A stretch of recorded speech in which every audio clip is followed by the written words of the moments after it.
Օգտվելով ԽՍՀՄ ղեկավարության բացարձակ աջակցությունից, ադրբեջանական իշխանությունները շարունակում էին զավթել Արցախի հայկական գյուղերը և բնակիչներին արտաքսել իրենց բուն հայրենիքից։ 1991 թվականի ապրիլ-մայիս ամիսներին ադրբեջանական միլիցիայի հատուկ նշանակության ջոկատները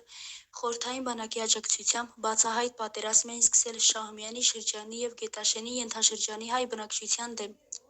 Փաստորեն 1991 թվականի մայիսից Ադրբեջանի կողմից հրահրվեց Ղարաբաղաադրբեջանական պատերազմ։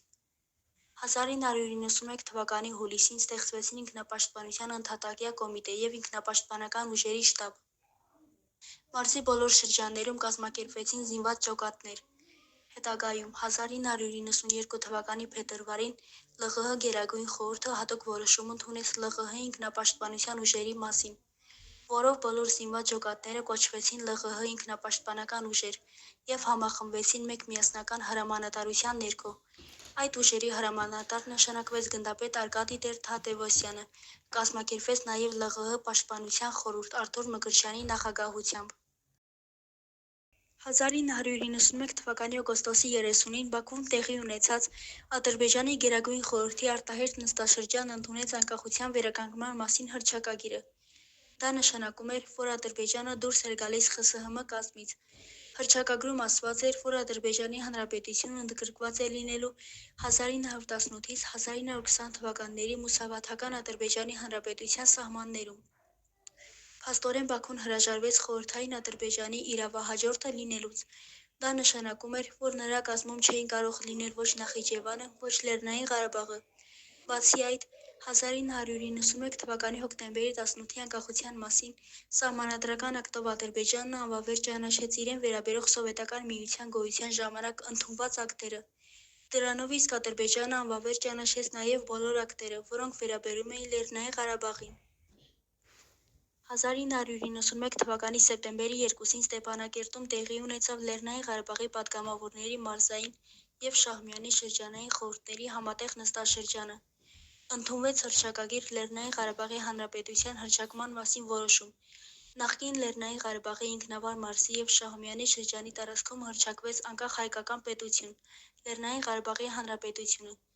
Նույն թվականի դեկտեմբերի 10-ին տեղի ունեցավ անկախության հանրաքվե, որը հաստատեց Լեռնային Ղարաբաղի անկախությունը։ Այդ օրը, չնայած պատերազմական դժվարին վիճակին, ԼՂՀ-ի բնակչության ձայնի իրավունք ունեցողների 80%-ը մասնակցեց հանրաքվեին, իսկ քվեարկողների 99%-ից ավելին ձայն տվեց անկախության օգտին։ Անկախության հռչակումից հետո սկսվեց ԼՂՀ իշխանության մարմինների կազմավորումը։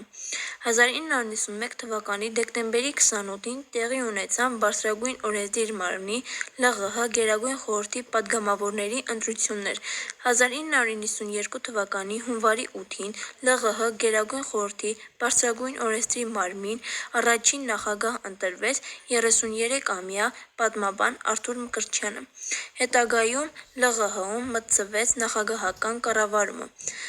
1994 թվականի դեկտեմբերին ԼՂՀ Գերագույն խորհրդի կողմից Քոչարյանը ընտրվեց հանրապետության նախագահ,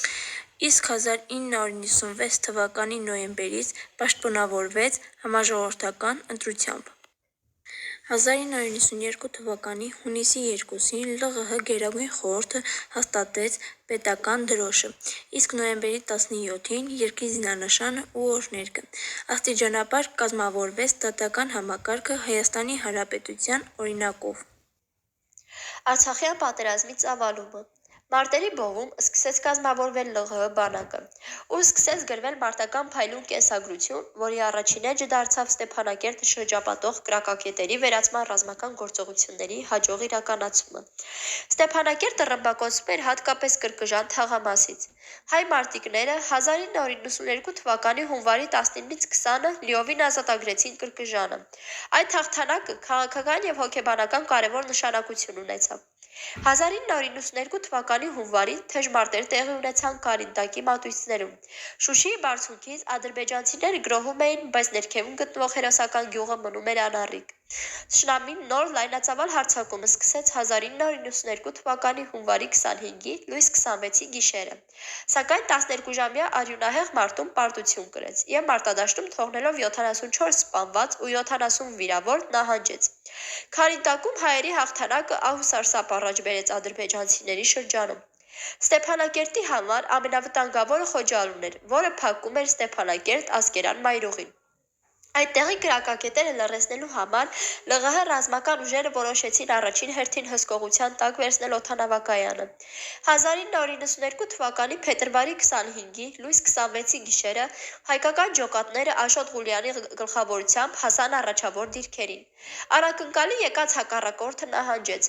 Հայ մարտիկները գլխավոր ճանապարհի կողմից միջանցք էին թողել, որպեսզի Խոջալուի բնակիչները հեռանային Աղդամ։ Ադրբեջանի ազգային ճակատի կողմից, սակայն իշխանությունը գրավելու նպատակով կազմակերպվեց Խոջալուի խաղաղ բնակչության կոտորածը։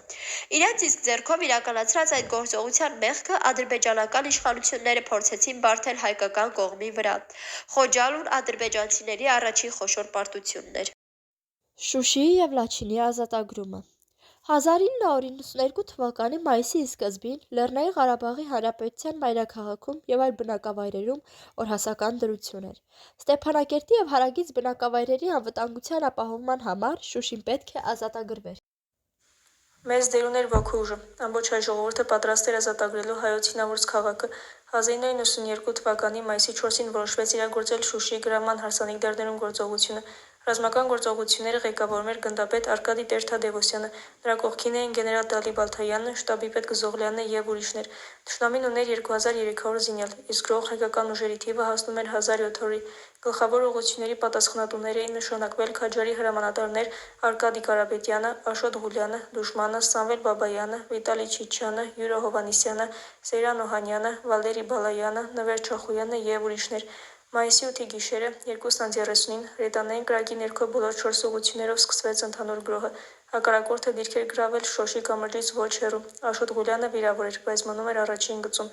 Առավոտյան ժամը 6:30-ին նա Տեր-Թադևոսյանին հաղորդեց, որ նստած է Շուշիի բերդի պատին և շուտով կմտնի քաղաք։ Այդ օրը հայ ազատամարտիկներն ազատագրեցին քաղաքի կենտրոնը և ադրբեջանցիների հսկողության տակ թողեցին միայն հարավային հատվածը։ Նրանք փողոցային մարտերով մոտենում էին Սուրբ Ամենափրկիչ եկեղեցուն, որը թշնամու կողմից վերածվել էր զինապայթի։ Մայիսի 9-ին թշնամին դիմեց խուճապարար փախուստի։ Շուշիում կռիվների ժամանակ հակառակորդը տվեց 300 զոհ, 6 օրից 700 վիրավոր, 13 գերի։ Հայկական կողմն ունեցավ 70 զոհ և 120 վիրավոր։ Շուշի հաղթանակն ամրապնդեց հայ ժողովրդի հավատը հաղթանակի հանդեպ։ Խոսելով այս հաղթանակի կարևորության մասին, Արկադի Տեր-Թադևոսյանը հպարտությամբ նշում էր, որ դա հնարավոր եղավ մեր մարտիկների սխրանքների և ոգևորության շնորհիվ։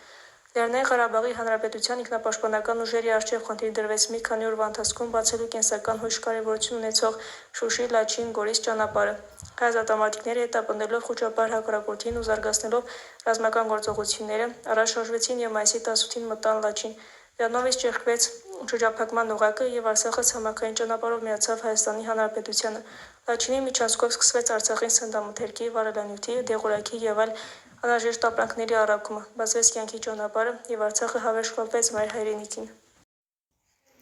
Պատերազմի հետագա ընթացքը 1992 թվականի ամռանն ադրբեջանական բանակը լայնածավալ հարձակում սկսեց Լեռնային Ղարաբաղի Հանրապետության հյուսիսային մասում և գրավեց Շահումյանի շրջանն ու Մարտակերտի շրջանի մի մասը։